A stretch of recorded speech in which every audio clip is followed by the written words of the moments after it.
අයිබෝන් 2022 මැයි 9 වෙනිදා ජනාධිපති ලේකම් කාර්යාලයකට සංදේශයක් බාර දෙන්න පොල්ලක උතාගෙන සනත් නිශාන්තත් එක්ක ගිය ඩෑන් ප්‍රියසාද් ඔයගලන්ට මතක ඇති.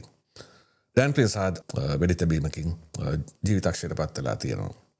ඩෑන් ප්‍රියසාද් හඳුන්වන්නේ සමාජ ක්‍රියාකාරිකයෙක් කියලා. අපි නම් දන්නේ මොන සමාජ ක්‍රියාකාරිකයෙක්ද කියලා. ජාතිවාදය, ආගම්වාදය අවුස් ගෝල් ෆේස් වල අරගල කරු මිනිස්සුන්ට පොළු අරගෙන පන්න ගහලා මං හිතන්නේ රාජපක්ෂලගේ හොඳ සට්ටැඹියෙක්. ඉතින් එහෙව් එකෙක්ව සමාජ ක්‍රියාකාරී කියලා හඳුන්වන්නේ මොන පදනමෙන්ද කියලා අපිට තේරෙන්නේ නැහැ. කෙසේ හෝ ලක්ෂන්ද සෙවණ මහල් නිවාස සංකීර්ණයේ තමන්ගේ ගෙදර ඉන්නකොට තමයි පුද්ගලයන් දෙදෙනෙක් ඇවිල්ලා ඔහුට වෙඩි තබා තිබෙන්නේ. කෙසේ හෝ රෝහල් ගත කිරීමෙන් අනතුරුව මිය ගිහිල්ලා තියෙනවා. මිනිස්සෙක් මලහම සතුටු වෙන්නේ නැහැ. අපි මිනිස්සෙක් මලහම ඔහුට හොඳ ගමනක් සුබ ගමනක් ප්‍රාර්ථනා කරන්නේ. ඩෑන් ප්‍රියසාද්ට නිවන් සැප ලැබේවා කියලා කියනවාද නැද්ද කියලා කල්පනා කරගෙන ඉන්නේ. නිවන් සැප ලැබුණොත් මේ සමාජයට හොඳයි. නැවත එවැනි විස බීජයක් මේ සමාජයට එන්නේ නැහැ. නමුත් කරපු පව් කරපු වැරදි වලට වන්දි ගෙවන්න වෙන එක කාටවත් නවත්තන්න බෑ. ඒක ගැන අපිට කියන්න තියෙන ඉච්චරයි. අපේ අද වැඩේ පටන් ගන්න ඉස්සෙල්ලා ආදරෙන් ඉල්ලනවා අපේ channel එක subscribe කරලා අපිට support එකක් දෙන්න. දේශපන්ත එන්නකෝන් හිටපු පොලිස්පති රාජකාරිය සිදු කිරීම වළක්වාලා තියෙන කෙනා. එයාව ආපහු පාරක් උසාවියට කැඳවලා තියෙනවා. ඔය මේ ග්‍රීක කතාවක තියෙනවා අල්ලන හැමදේම රත්තරන් වෙනවා කියලා ඒ රජ කෙනෙක් එහෙම හිතලා තියෙනවා, ප්‍රාර්ථනා කරලා තියෙනවා. ඒ වගේම තමයි ඒකට තවත් ඔපොසිට් ප්‍රේස් එකකුත් තියෙනවා. හැමදේම කරන දේ විනාශ වෙලා යනවා, හරියන්නේ නැහැ කියන කාරණාව. ඕකේ මේ දේශපන්ත එන්නකෝන්ට තියෙන්නේ මේ ආණ්ඩුව එන්නේ ඉස්සෙල්ලා නම් අල්ලන එක රත්තරන් වුණා. දැන් දේශපන්තුට තියෙන්නේ කරන වැඩේට කොහෙන් හරි බාල්දියක් පෙරලෙන සීන් එකක්. දේශපන්ත එන්නකෝන් 25 වෙනිදා මාතර අධිකරණයට ඉදිරිපත් වෙන්න කියලා මහේස්ත්‍රාත්වරයා 21 වෙනිදා නියෝගයක් කළා. ඒ නියෝග කළේ අපරාධ පරීක්ෂණ දෙපාර්තමේන්තුව අධිකරණයට කරපු කරුණු දැක්වීමකින් අනතුරුව. සිද්ධිය වෙන්නේ මෙහෙමයි. දේශපන්ත එන්නකෝන්ට අප නියම කරපු දවසේ දේශපන්ත එන්නකෝන් අධිකරණයෙන් ඉල්ලීමක් කරනවා ඔහුගේ ආරක්ෂකයන් සහ ඔහුගේ රථය වාහනය උසාවි භූමියට ගෙන්නගෙන පිටත් යන්න අවසර දෙන්න කියලා. එහිදී දිලීප පීරිස් නීතිපති දෙපාර්තමේන්තුව වෙනුවෙන් පෙනී සිටි අතිරේක සොලිසිටර් ජෙනරල්වරයා ඔහු ඒකට විරුද්ධත්වය ප්‍රකාශ කරනවා. අවසානයේ අධිකරණයත් දිලීප පීරිස් මහත්තයාගේ ඒ කරුණු දැක්වීමට එකඟ වෙලා දේශපන්ත එන්නකෝන්ට එම අවස්ථාව දෙන්නේ නැහැ. නමුත් දේශපන්ත එන්නකෝන් ඔහුගේ වාහනය උසාවිය ඇතුළට ගෙන්නගෙන උසාවියේ ඉඳන් ඔහු පිටව යන්නේ ඒ වාහනේ. ඒ වාහනය පැදවූ පුද්ගලයාවත් අධිකරණයට කැඳවා තිබෙනවා කියලා තමයි දැනගන්නට තියෙන්නේ. 25 වෙනිදාට අපිට බලා ගන්න පුළුවන් දේශපන්ත එන්නකෝන් ආපහු දුම්බර පැත්තේ ට්‍රිප් එකක් යයිද. මොකද මේක තනිකර වයලේෂන් එකක්. අධිකරණය විසින් ලබා දුන්න නියෝගය අධිකරණයට අපහාස කිරීමක්. අධිකරණයට එපා කිව්වම අපිට ගිහිල්ලා අපිට උණු මගුල් කරන්න බෑ. ඒක අපිට තේරෙන විදිහට, අපිට දැනෙන විදිහට අධිකරණයට සිදු කරපු අපහාසයක් තමයි අපි නම් කියන්නේ. එහෙනම් බලමු 25 වෙනිදාට මොනවද දිලීප පීරිස් මහ විශේෂයෙන්ම බොහොම ඉන්ටරෙස්ටිං වැඩේ තමයි දිලීප පීරිස් මොනවද උසාවියට ඉදිරිපත් කරන කරුණු. ඒ හසමනම අපි බලමු මොකද්ද වෙන්නේ කියලා දේශපන්ත එන්නකෝන්ට 25 වෙනිදාට. කැබිනට් තීරණ දැනුම් දීමේ ප්‍රවෘත්ති සාකච්ඡාවේදී අද එක් මාධ්‍යවේදියෙක් බොහොම දරුණු විදිහේ විවේචනයක් ආණ්ඩුවට ඉදිරිපත් කළා. ඔහුගේ ඉදිරිපත් කිරීම ඇතුළේ තිබුණේ දළදා මාලිගාවේ වෙනම VIP VVIP පොලිමක් තියෙනවා. ඒ පොලිමේ රජ නිලධාරීන්, ජාතික ජනබලවේගයේ පාර්ලිමේන්තු මන්ත්‍රීවරුන්, ඔවුන්ගේ බිරින්දෑවරුන් එහෙම කණ්ඩායමක් සිටින බවට තමයි ඔහු චෝදනාව එල්ල කරේ. මාධ්‍යවේදියෙක් හැටියට අපි පිළිගන්නවා ඔහු තමන්ට කැමති ප්‍රශ්නය අහන්න. ඒ ප්‍රශ්නය ලොජිකලි තාර්කිකව ගොඩනගලා ඒ ප්‍රශ්නය යොමු කරන්න ඕනම මාධ්‍යවේදියෙකුට අවසරය තියෙනවා. ඒ සම්බන්ධව අපිට කිසිම ගැටලුවක් නැහැ. හැබැයි මාධ්‍යවේදීන්ට පට්ටපල් බොරු කියන්න බෑ. අසංක නවරත්න තමයි මේ මාධ්‍යවේදියාගේ නම. අසංක අතපත්තු සමායන අසංක අතපත්තු. අපි දන්නවා ඔහු සමග ජන බලවේගයට ඍජුව සම්බන්ධ ක්‍රියා කරන පුද්ගලයෙක්. හැමෝටම දේශපාලන අන්තයක් තියෙනවා. හැම මාධ්‍යවේදියෙක්ටම තමන් විශ්වාස කරන දේශපාලනයක් තියෙනවා. ඒක පිළිබඳ ප්‍රශ්නයක් නෑ.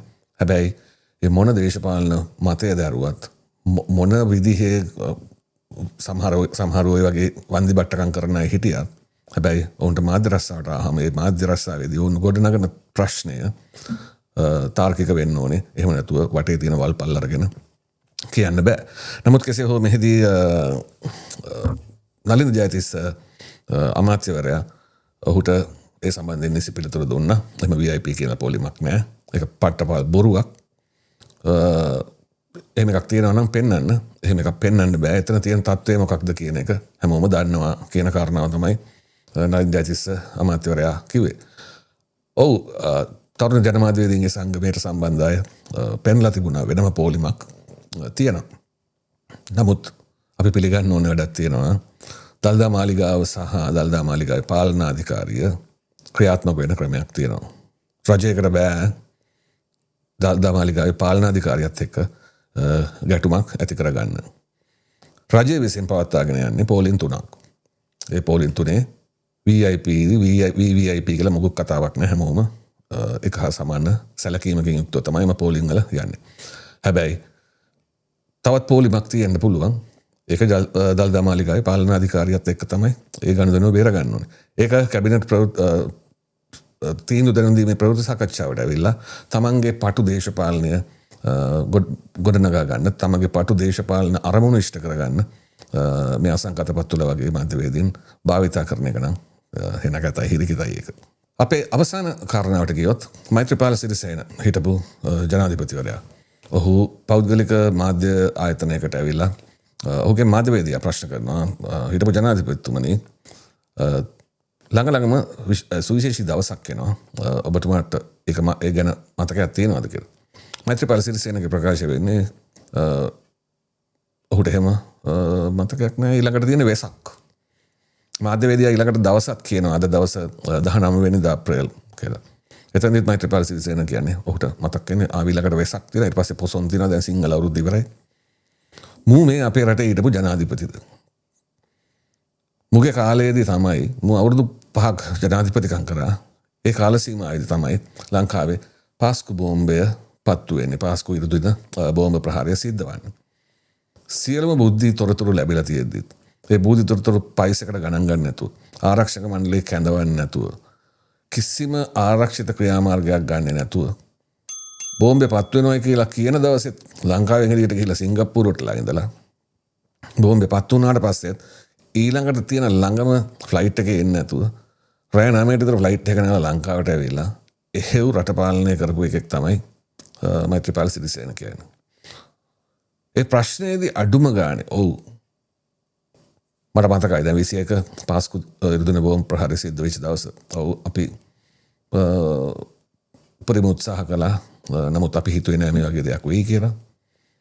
අඩුම ගානේ එහෙමවත් කියන්න ඒ මනුස්සකමවත් චතුරිකා සිරිසේනගේ පොතේ නම් තියෙනවා තරුණ කාලේ මොකද්ද මාළු හට්ටිය මේ උයලා තිබ්බහම සත්තු ගැන තියෙන ඒ කරුණාවට මාළු හට්ටිය ගිහලා ඇලට දැම්ම කියලා. එහෙම ඇලට දාන්න නැති පට්ට ගොන්නු. මාළු හට්ටිය කියලා සත්ත කරුණාවට ඇලට දාලා හරියන්නේ නැහැ. ඒ වගේ ගොන් තකතිර වැඩත් ඉතින් තියෙනවා. කෙසේ හෝ ඔහුට කිසිම මනුස්සකමක් කිසිම මිනිහෙකුට දැනෙනවා නේද මේ දවසේ තමන් ජනාධිපති ඒ කාලේ එදා ඒක සිද්ධ වුණා. ඒක වළක්වා ගන්න තිබ්බනම් කොච්චර හොඳද? ඔහුට මිනිස්සු 270කට අධික සංඛ්‍යාවක් මිය යාමවත් ඔහුට කිසිම සානුකම්පිත භාවයක් තිබුණේ නැහැ.